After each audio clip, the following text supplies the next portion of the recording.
Good morning, students. Let us start the EVS of the 5th standard. Okay, chapter number 5. Let us play together. Open your books. Page number 48. Okay. Yesterday we have completed 2 questions also. MCQs हमने किए थे. अभी 48 पे आ जाइए. Last topic है आपका breathing, मतलब page का last breathing. Okay, when we play games or do physical activities like running and jumping, we need energy. देखिए, जब भी हम कोई प्ले करते हैं, कोई गेम्स को खेलते हैं या कोई भी फिजिकल एक्टिविटी जैसे सीढ़ियाँ चढ़े उतरे, नीचे कहीं मार्केट जाके आए, any physical activity, running and jumping यानी कि दौड़े आप जंप किए, तो वी नीड एनर्जी. हमको क्या चाहिए? एनर्जी चाहिए. We take energy from the, कहाँ से लेते हैं? देखिए बताइए, टेल मी. यस, हम कहाँ से लेते हैं? हम खाना खाते हैं, उससे एनर्जी मिलती है. ठीक है, उसका क्या होता है? ब्रेक डाउन होता है. खाने का ब्रेक डाउन होता है, वो एब्जॉर्ब होता है, डाइजेस्ट होता है, आफ्टर दैट एब्जॉर्ब होता है, तो वहाँ से हमको एनर्जी मिलती है. अकॉर्डिंग टू बुक चलिए, we get energy from the break down of digested and absorb food by the oxygen taking during breathing. देखिए, हमको एनर्जी कहाँ से मिलती है? Break down of digested and absorb food. जो हमने खाना खाया होता है उसका डाइजेस्ट और एब्जॉर्ब होने के बाद में जो फूड होता है उसकी ब्रेक डाउन होता है. किससे? Bye the oxygen. हम जो सांस लेते हैं ऑक्सीजन, उसका ब्रेक डाउन होता है और वहाँ से हमको एनर्जी मिलती है. आगे समझ में? हमने खाना खाया, उसके बाद हम सांस भी लेते हैं, सांस तो बराबर लेते हैं ब्रीथिंग का, तो वो जो ऑक्सीजन हम अंदर लेते हैं वो ऑक्सीजन क्या करता है? डाइजेस्टेड और एब्जॉर्ब फूड का ब्रेक डाउन करती है और फाइनली आपको एनर्जी मिलती है. And energy is used for running, jumping and many other physical exercises. आ गया? कोई प्रॉब्लम? देखो, अगर आपको लगता है कि कुछ नहीं आ रहा है तो आप मुझे कॉल कर ले, पूछ लें. ठीक है, लेकिन अननेसेसरी की बातें ना करें, क्योंकि कई बच्चे हैं इन्होंने बुक सेट ही परचेज नहीं किया. तो बेटा बुक सेट तो परचेज करना ही पड़ेगा. यू हैव बोर्ड्स ना. बताइए, इसमें क्या गलत हुआ कि आपको बुक सेट नहीं परचेज करते हैं और फिर कहते हैं मैडम ये वाली लाइन है ना बुक में नहीं मिल रही है, मैडम हमारे यहाँ MCQs नहीं है. आपकी बुक अलग थोड़ी है कि आपके पास MCQs नहीं है. सिमिलर बुक है पूरे स्कूल के लिए. मैं एक ही बुक से पढ़ा रही हूँ, मैं कोई अपनी अलग बुक थोड़ी लेके आई हूँ. तो बेटा जब मैं आपको पेज नंबर भी बोल रही हूँ, बिल्कुल शो भी कर रही हूँ कहाँ मैं पढ़ा रही हूँ, कहाँ से मैं क्वेश्चन आंसर्स कर रही हूँ आपको, फिर आप कैसे कहेंगे मुझे कि मैडम MCQs नहीं है, आप ले MCQs करके भेज दो. तो बेटा MCQs की मैं आपको आंसर बता सकती हूँ. आप क्या सोचते हैं मैं बुक के अंदर राइट करूँ, फिर आपको फ़ोटो निकालूँ और उसके बाद PDF बना के आपको MCQs ऐसे भेजूँगी? नॉट एट ऑल पॉसिबल ना. आप सोच के देखिए. प्लीज़ बुक सेट तो आप खरीद लीजिए ना. बिना बुक सेट के कैसे पढ़ेंगे? उससे मुझे थोड़ी फ़ायदा होगा कि आपने बुक सेट खरीदा तो मैडम को कोई फ़ायदा होगा. मुझे तो आपकी शक्ल भी नहीं दिखती है, मैं तो सिर्फ वीडियो बना के डालती हूँ. कोशिश करती हूँ कि बच्चे को अच्छे से अच्छा समझ में आ जाए. ठीक है, कोई प्रॉब्लम हो आप व्हाट्सअप करिए. ठीक है, स्कूल में आके देखिए, आप 9 से 12 आपके पास में बहुत अच्छा टाइम है, आके कंसल्ट कर सकते हैं. और व्हाट्सअप करें ना तो वन मोर थिंग, आप अपना नाम लिखिए. ठीक है, किस ब्रांच से हैं वो लिखिए आप, और क्लास बताइए आप. अब कई बच्चे होते हैं अपनी प्रॉब्लम बताते हैं लेकिन क्लास नहीं है, तो भाई मैं मेरा क्लास की क्या देखूँ?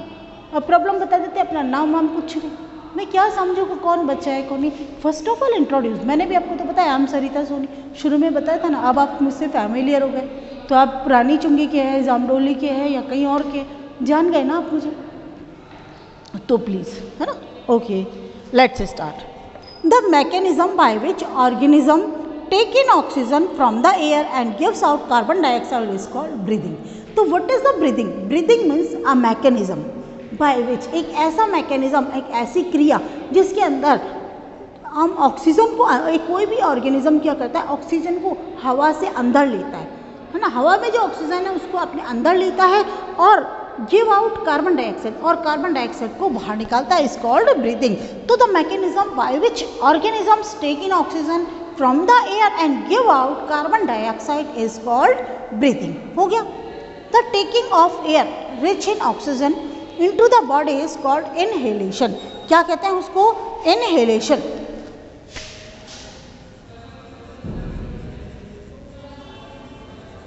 Taking the air मतलब बाहर से हवा लेना, जो हवा हम लेते हैं उसमें क्या होता है, रिच इन ऑक्सीजन, उसमें ऑक्सीजन की मात्रा ज़्यादा होती है। तो taking in of air into the body, taking in of air, हवा को अंदर लेना बॉडी के अंदर, which is rich in oxygen is called inhalation. And the given out of air which is rich in carbon dioxide, जो हम अंदर से बाहर निकालेंगे उसमें कार्बन डाइऑक्साइड ज़्यादा होगा, तो इसको क्या बोलते हैं, एक्सहेलेशन। उसको क्या बोलते हैं हम, एक्सहेलेशन बोलते हैं। यानी कि अंदर जो बॉडी, हवा को अंदर लेना, टेकिंग इन ऑफ एयर, उसको कहते हैं हम लोग इनहेलेशन। देखिए मैंने सांस अंदर ली, इनहेलेशन, मैंने सांस बाहर निकाली, एक्सहेलेशन। समझ में आ गया। Breathing is a continuous process that goes on all the time and throughout of our life.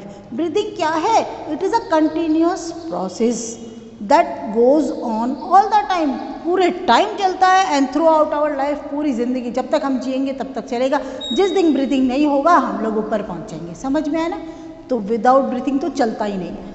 आपने 2 दिन खाना नहीं खाया, 4 दिन नहीं खाया, चल जाएगा, जिंदा रह जाओगे। पानी नहीं पिया, उसमें भी थोड़े टाइम तो जिंदा रह जाओगे, लेकिन अगर आपने सांस नहीं ली तो within 5 minutes you will die. Okay, अब आता है while breathing in, while breathing out. देखिए हम इस मैकेनिज्म को समझेंगे, we will understand this mechanism. The rib के वाइल ब्रीदिंग इन, जब हम अंदर सांस लेते हैं, the rib cage moves outward and upward with the help of the muscles of the chest. देखिए ये चेस्ट मसल्स है आपकी, ये आपका जो दिख रहा है ना ऐसे गोल गोल, ये क्या है आपका, this is the rib cage है। तो व्हेन वी टेक एयर, जब हम हवा अंदर लेते हैं, यानी कि ब्रीदिंग, इनहेलेशन, ड्यूरिंग इनहेलेशन, हाँ, rib cage, this is rib cage moves outward, ऊपर बाहर की तरफ आता है, एंड अपवर्ड, पहले बाहर हो गया और फिर ऊपर हो गया। तो क्या हो गया, with the help of muscles of the chest. The diaphragm contract and flattens out, जो डायफ्राम बना हुआ है यहाँ पे वो क्या होता है, सिकुड़ जाता है। डायफ्राम, इसके नीचे डायफ्राम होता है, डायफ्राम क्या होता है, अंदर सिकुड़ जाता है, एंड फ्लैटन्स आउट, चपटा होके यूँ बाहर आ जाता है, जगह बन जाती है। द चेस्ट एक्सपेंड्स, आपकी चेस्ट क्या होती है, वो फैल जाती है, चेस्ट फैल गई, उसके अंदर जगह बन जाती है। Air goes into the lungs, और हवा आपके अंदर चली जाती है। देखो मैं वापस समझा रही हूँ आपको। While breathing in, when we are taking air in, जब हम हवा अंदर ले रहे हैं, या हाँ, the rib cage moves outward, ये रिब केज है, एकदम आउटवर्ड हो गई है, ठीक है, और एंड अपवर्ड, आउटवर्ड हो गई और अपवर्ड हो गई, with the help of the muscle of the chest, यानी चेस्ट मसल्स के द्वारा वो ऊपर की तरफ और बाहर की तरफ हो जाएगी। The diaphragm contract and flatten out, diaphragm होकर सिकुड़ जाएगा और फ्लैटन आउट, चपटा होके बाहर जैसे आ जाएगा। द चेस्ट एक्सपेंड्स, आपकी चेस्ट क्या हो जाएगी, वो फैल जाएगी। आपने सांस अंदर ली, चेस्ट आपकी क्या हो गई, फैल जाएगी। Air goes into the lungs, आपकी एयर जो होती है वो लंग्स में चली जाएगी। वाइल ब्रीदिंग आउट, मैंने सांस बाहर निकाली, that is the breathing out. The rib cage moves inward, rib cage क्या होगी, जब मैं बाहर निकालूंगी तो अंदर का गुब्बारा पिचकेगा ना, समझे आप, गुब्बारे में से, बैलून में से हवा निकालोगे तो पिचकेगा ना। तो the rib cage moves inward and downward with the help of the muscles of the chest, chest muscles के हेल्प के द्वारा जो आपके रिब केज होती है वो क्या होगा, अंदर की तरफ और नीचे की तरफ हो जाएगी। The diaphragm relaxes and raised up, diaphragm क्या होगा, रिलैक्स हो जाएगा और ऊपर की तरफ उठ जाएगा।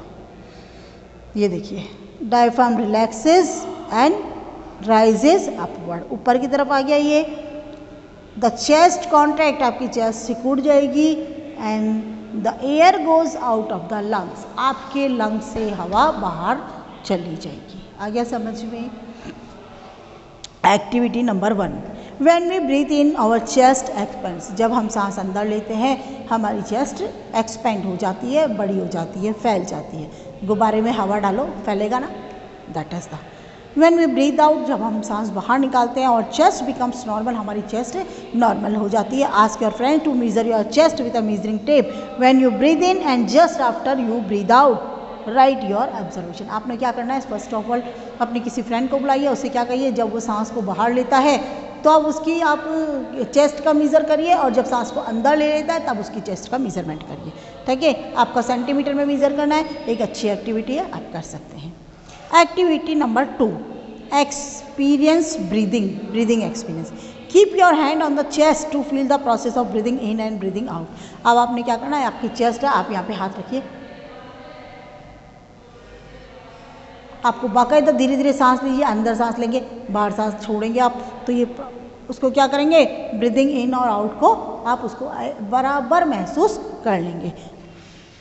अच्छा, आपको अपनी कॉपी में ये 2 डायग्राम्स हर हालत में बनाने हैं। You have to draw this 2 diagrams in your notebook. Is it clear? Yes, come to the page number 50। Activity 3, counting while breathing. सांस के दौरान आपको क्या करना है, काउंटिंग करनी है। Put your hand on the chest to count the number of times you breathe in and breathe out normally in 1 minute.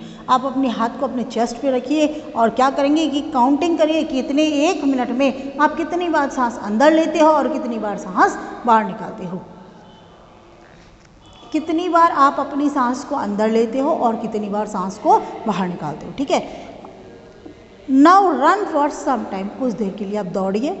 Again find the number of times you breathe in and breathe out in 1 minute. और उसके बाद में वापस पहले आप दौड़ के आ गए ना, उसके पहले आप नॉर्मल थे, आपने इस तरह से breathing in and out counting ले ली। उसके बाद में आप दौड़ के आइए, फिर आप अपनी इन एंड आउट की काउंटिंग लीजिए।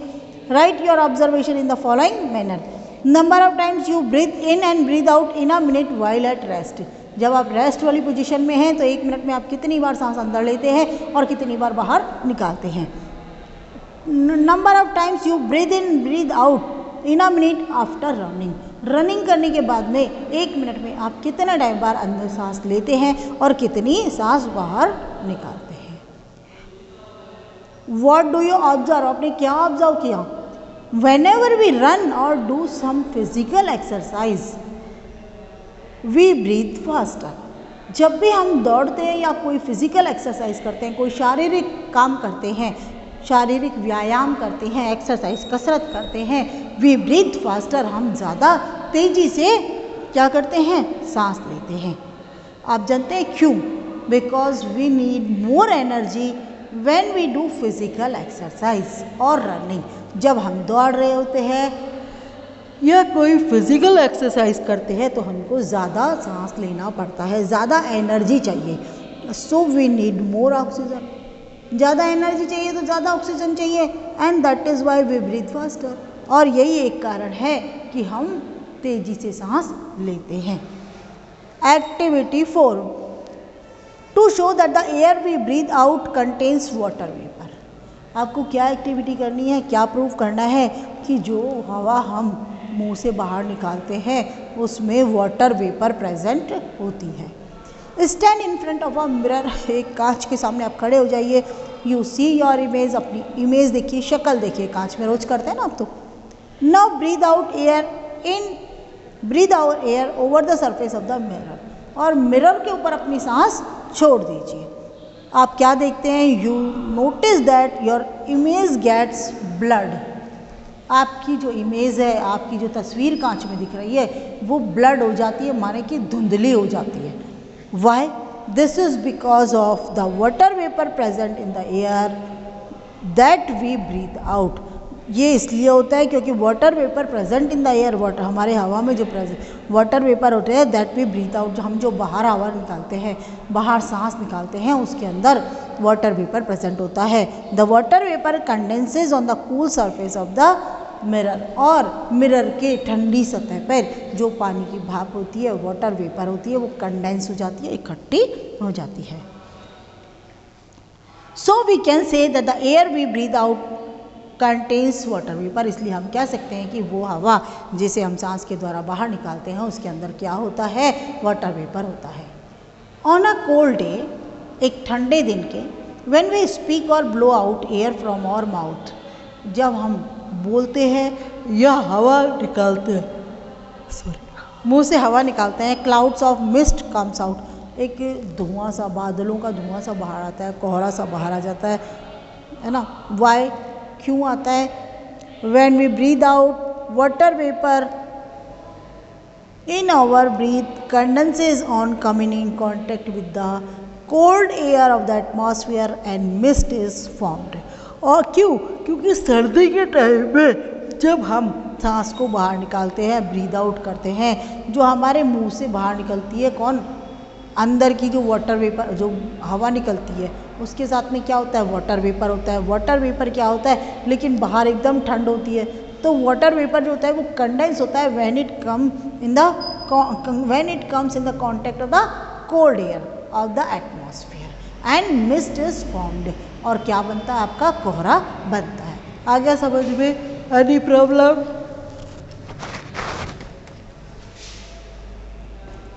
कूलिंग बाय ब्लोइंग, ठीक है।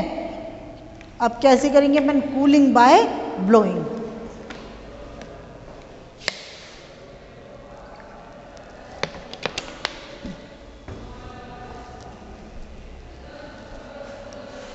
कूलिंग माने ठंडा करना, किससे? ब्लोइंग, हवा को फेंकने से।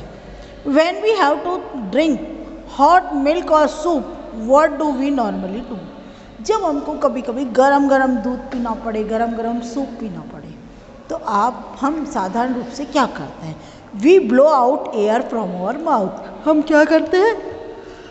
देखिए, जैसे ये मेरी गरम गरम चाय का कप है और ये चाय बहुत गर्म है, वी ब्लो आउट, है ना, एयर फ्रॉम आवर माउथ। हम क्या करते हैं? हमारे माउथ से एयर को ब्लो आउट करते हैं, बाहर निकालते हैं। व्हाट हैपन्स, क्या होता है? द मिल्क और soup becomes cool after some time. थोड़ी देर तक अगर हम इस तरह से ब्लो आउट करते हैं तो क्या होता है? द मिल्क और सूप बिकम्स कोल्ड। वो क्या करता है? थोड़ी देर बाद में ठंडा हो जाता है। क्यों? The water vapour in the air we breathe out makes the heat coming out of the hot milk और सूप एस्केप फास्टर। ध्यान से देखिए, the water vapour in the air, हवा में जो वाटर वेपर है, वी ब्रीथ आउट, हम जिस हवा को बाहर निकालते हैं उसमें जो वाटर वेपर है, makes the heat coming out of the hot milk और सूप एस्केप फास्टर। वो जो हमारे सूप में से या गरम गरम दूध में से हीट निकल रही है, वो तुरंत बाहर चली जाती है, बहुत तेज़ी से एस्केप हो जाती है, बच के निकल जाती है। So blowing air from our mouth cools the hot wind. और इसीलिए क्या होता है? Blowing air from our mouth, हमारे माउथ से हवा देने के कारण, ब्लो करने के कारण हॉट ड्रिंक्स जो होते हैं वो ठंडे हो जाते हैं। Now come to the page number 51। Helping a fire to burn while blowing, किसी आग को बुझाने में मदद करना। Helping a fire to burn while blowing, देखिए किसी आग को क्या करना है? Burn a fire to burn, मदद करने, आग को जलाने, वाइल ब्लोइंग, मतलब ब्लोइंग के द्वारा किसी आग को जलने में मदद करना। ध्यान से देखिए, have you ever seen a village women lighting her chulha? क्या आपने कभी गांव में औरतों को देखा वो चूल्हा जला रही होती है कोई औरत?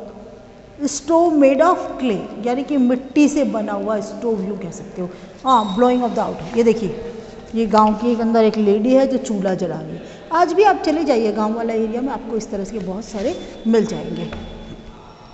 She blows out air through a metal pipe over the fire, वो आग के ऊपर एक मेटल का पाइप लेती है और उसके द्वारा हवा निकालती है। ब्लो आउट, हवा एयर को क्या करती है? वो देती है, मतलब उसको बोलते हैं अपन फूकनी, ठीक है ना। गांव में जाएंगे बोलेंगे फूकनी देना, तो व्हाट इज़ द फूकनी? ऐसा एक पाइप होता है, ये पूरा खाली होता है और इस तरह से वो, this is the pipe, metal pipe होता है,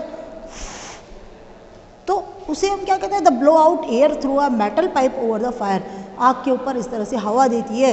complete burning of the fuel in the chulha takes place when more air is supplied.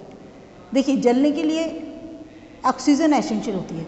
जब प्रॉपर मात्रा में ऑक्सीजन मिलती है, प्रॉपर अमाउंट में ऑक्सीजन मिलती है, तो वो उसका कंप्लीट जो बर्निंग हो जाती है, यानी कि complete burning of the fuel in the chulha takes place when more air is supplied. जब ज़्यादा एयर सप्लाइड होती है तो क्या होता है? चूल्हे जो होता है वो पूरी तरह, उसमें जो फ्यूल होता है वो पूरी तरह से जल जाता है अच्छी तरह से। More heat is given out, ज़्यादा हीट निकलती है। एंड कुकिंग बिकम्स फास्टर, और जो कुकिंग का काम है जो खाना पकाने का काम है बहुत जल्दी हो जाता है। Instruments played by blowing air from the mouth. कई सारे इंस्ट्रूमेंट्स ऐसे होते हैं जिनको हम हवा के द्वारा ही क्या करते हैं, प्ले करते हैं। मतलब we played by blowing air from the mouth, mouth से हवा डालते हैं, उससे वो ब्लो करते हैं।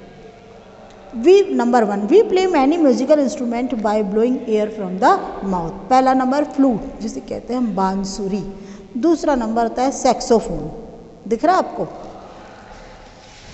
नंबर 1 फ्लूट बांसुरी, नंबर 2 सैक्सोफोन, नंबर 3 पे देखिए ट्रम्पेट, शहनाई जो बजती है आपकी, ट्रम्पेट दिखिए, सॉरी ट्रम्पेट दिख रही है, ये बाजा शादी में आते हैं, देखा होगा। अच्छा, ये है क्लैरिनेट, ये शहनाई बजती है। क्लैरिनेट दिख रही है आपको, शहनाई उस्ताद बिस्मिल्लाह खां बजाया करते थे, ठीक है।